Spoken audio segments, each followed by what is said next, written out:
তো বন্ধুরা, আগামীকাল অর্থাৎ 12ই ফেব্রুয়ারি রাজ্য বাজেটে গরিব ও মধ্যবিত্তদের জন্য 3টি খুশির খবর। ইতিমধ্যেই এই নিয়ে মাননীয় মুখ্যমন্ত্রী মমতা বন্দ্যোপাধ্যায়ের তরফে কি জানানো হয়েছে সেই সমস্ত কিছু জানাবো আজকের ভিডিওতে।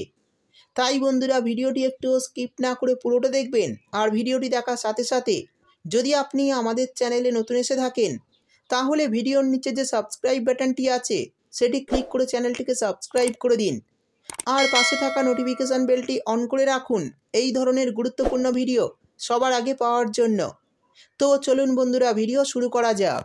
দেখুন, বলা হয়েছে 1 ফেব্রুয়ারি কেন্দ্রের বাজেটের পর আসন্ন 2026 বিধানসভা ভোটের আগেই 12ই ফেব্রুয়ারি 2025 শেষ পূর্ণাঙ্গ বাজেট পেশ করতে চলেছেন রাজ্যের অর্থমন্ত্রী চন্দ্রিমা ভট্টাচার্য।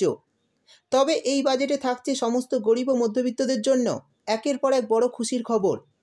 ইতিমধ্যেই পশ্চিমবঙ্গবাসীদের জন্য এই বাজেটে 3টি দারুণ সুখবর দিতে চলেছেন রাজ্য সরকার। তো কি খুশির খবর দিতে চলেছে রাজ্য সরকার, চলুন দেখে নেওয়া যাক।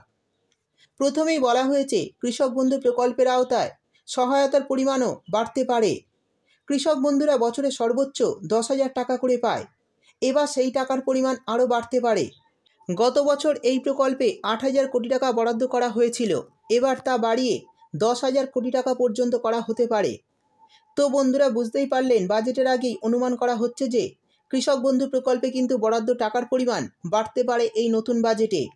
এরপর 2 নম্বরে বলা হয়েছে মুখ্যমন্ত্রীর এই প্রকল্প নিয়ে বিদ্যুৎ দপ্তরের তরফে জানানো হয়েছে এই প্রকল্পের আওতায় উপভোক্তারা শুধুমাত্র বাড়িতে 10 ওয়াটের 5টি LED বাল্ব দিনে 12 ঘন্টা জ্বালিয়ে রাখতে পারেন।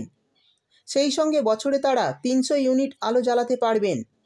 তবে কেউ যদি 3 মাসের মধ্যে 75 ইউনিটের বেশি বিদ্যুৎ খরচ করে তাহলে তার নাম এই প্রকল্প থেকে বাদ দিয়ে দেওয়া হবে। মূলত যারা সমাজের পিছিয়ে পড়া মানুষ তাদের সুবিধার কথা মাথায় রেখেই এই প্রকল্প চালু করেন মুখ্যমন্ত্রী মমতা বন্দ্যোপাধ্যায়। তো বন্ধুরা, এই প্রকল্পটির নাম হলো হাসির আলো প্রকল্প। যারা এই প্রকল্পের মাধ্যমে 75 ইউনিটের কম বিদ্যুৎ আপনারা 3 মাসে খরচ করে থাকেন তাহলে আপনাদের ইলেকট্রিক বিল দিতে হবে না। 75 ইউনিটের বেশি বিদ্যুৎ যদি আপনারা খরচ করে থাকেন তাহলে কিন্তু আপনাদের ইলেকট্রিক বিল দিতে হয়। আর এটি বড় সুখবর রাজ্য সরকারের তরফে রাজ্যের সকল নাগরিকদের জন্য। শেষে বলা হয়েছে রাজ্য সরকারের তরফ থেকে লক্ষ্মীর ভাণ্ডার প্রকল্প নিয়ে ইতিমধ্যেই স্বীকৃতি মিলেছে।